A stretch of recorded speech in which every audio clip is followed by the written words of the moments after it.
जय जगन्नाथ। आम जीवन पाई प्रत्येकटी मुहूर्त आउ ता सहित जड़ित प्रत्येकटी घटना गुरुत्वपूर्ण। जीवन को सहज और सरल करिबा पाई अदृश्य शक्ति आमको किछि संकेत देइथांती।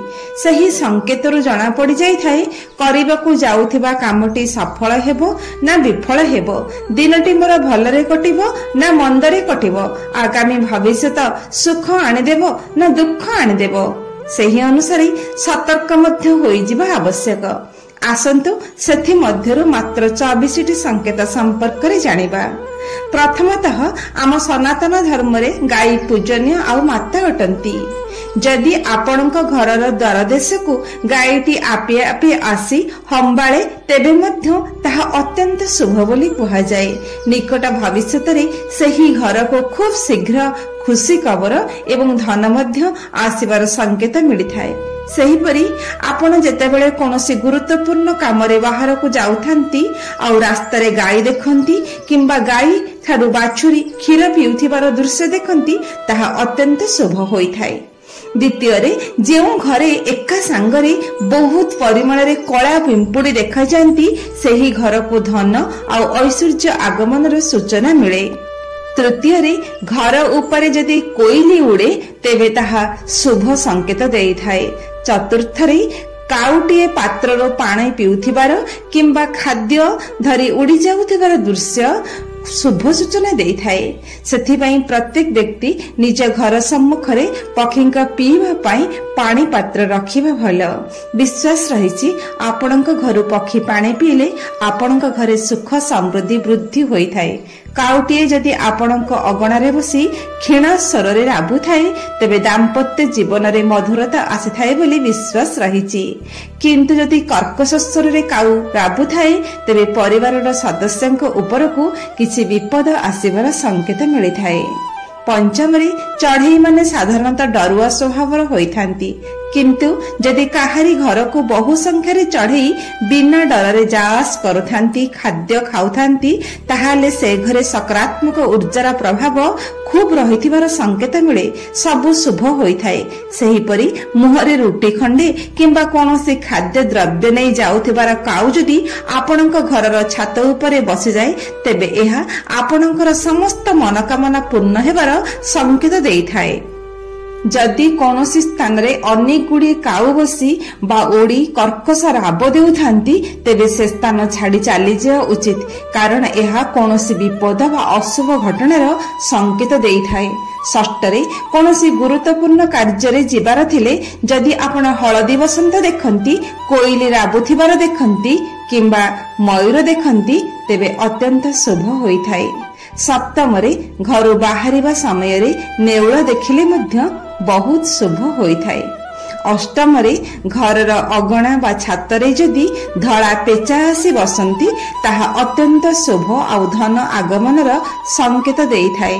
नवमरे जदि कोनोसी सुआटीए उड़ी आसी आपणक घर उपरे बसे तेबे ताहा बहुत शुभ संकेत हेई थाए। आपणक भाग्य रे उन्नति आसीबार एहा संकेत अटे। दशमरे जदि कोनोसी व्यक्तिंकर मुंड उपरे झिटिपिटी पड़ी जांती तेबे ताहा अत्यंत शुभ होई थाए, राजयोग मिलिबार संभावना थाए। 11 रे जदि आपण सखाळे उठिबा समय रे मंदिरर कोनोसी घंटी किंबा शंख शब्द सुनंती तेबे ताहा अत्यंत शुभ अटे। एहा केवल आपणक दिन को भल करी नाही बरं आपणक जीवन रे आसुथिबा समस्या गुड़िक उपरे आपणकर विजय को सूचाई थाए। 12 रे जदि सखाळु सखाळु आपणकर नजर कोनोसी क्षीर भर्ती पात्र रे पड़े ताहा मध्य अत्यंत शुभ संकेत देई थाए। जीवन रे सुख और समृद्धिर संकेत अटे। सेहीपरि आपण जदि सखाळु नडिया गुआ फूल फल आदि को देखंती तेबे मध्य ताहा अत्यंत शुभ होई थाए।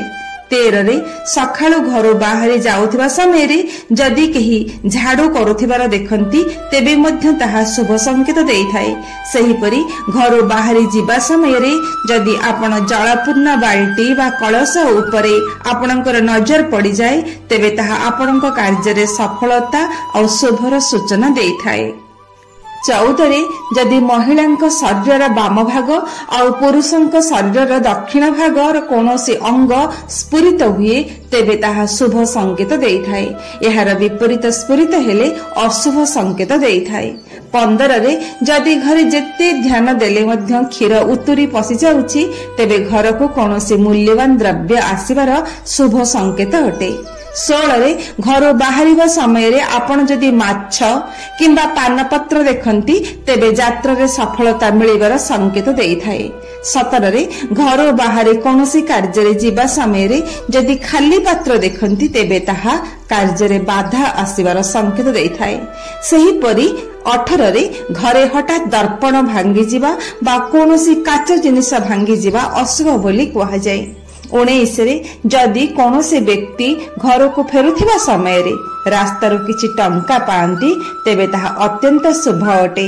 भविष्यत रे आपण आर्थिक क्षेत्र रे लाभ करिबा सहित नूतन जान किनिबार मध्य ताहा संकेत देइथाए। 20 जेउ घरे सर्वदा बिलेई कଳି करूथांती सेही घरे सब बेले विवाद लागि रहिथाय बोली लोक कथा रहिछि। 21 घर सामने कुकुर कांदिबा अशुभ बोली कहा जाए। एपरि हेबा द्वारा सेही घर को विपद आसिबार संकेत मिलिथाए। 22 घरे जदि हलदिया रंगर बिछा देखा जाए तेबे ताहा धन लाभर सूचना मिलिथाए। 23 छात उपरे बा अगड़ारे जदि क्षत विक्षत चढ़ई आसी पड़ती तेबे घर को कौनसी विपद आसिबार संकेत ताहा देइथाए। 24 जदि सकाळर निद भांगिबा समय आपणक मनरे एक सकारात्मक भावना आसुची मन भितरे प्रफुल्लता सतेजता आसुची तेबे ताहा शुभ सूचना देइथाए। ए सब सत्य मध्य शास्त्र मध्य एकता कहती सकाळु उठिबा परठारु पुणी शय्या को जीवा पर्यंत प्रत्येक मुहूर्त रे जदि आपण प्रभुंक नाम को मन मध्यरे जप करिवे स्मरण करिवे चिंतन करिवे तेबे आसुथिबा समस्त शुभ अशुभ सबु समान हेइजिव आपणक पई। जीवन रे चालुथिबा प्रत्येक समस्यार समाधान हेइजिव। भगवान का पाखरे निजको समर्पण करि बाट चलिले सबु समस्यार समाधान हेवा सह आम जीवन कुसुमित हेबो। जय जगन्नाथ।